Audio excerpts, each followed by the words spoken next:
Hello guys, I sing the song na sigurado makaka-relate naman kayo. Lalo na yung mga in love, tapos nasaktan. Yung super mahal na mahal nila yung isang tao, tapos bigla nilang nasaktan. Yung wala naman ginagawa, wala naman ginagawang mali, pero talagang malas lang kasi laging nasasaktan.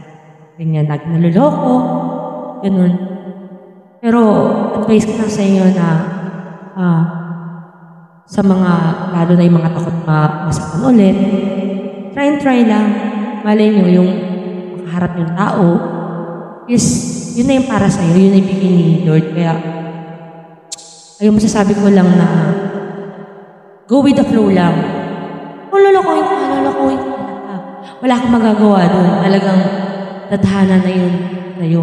Kahit nga, napakabait mo na, napaka-responsible mo na, talagang, may time na, meron talagang time na lulukuhin ka kahit sobra pa yung pagmamahal. Kaya itong song na to ay para sa'yo, na para rin pala sa kanya. Ayan. So, kung alam nyo, kung kanta na to ay pwede ko ako sa Let's go.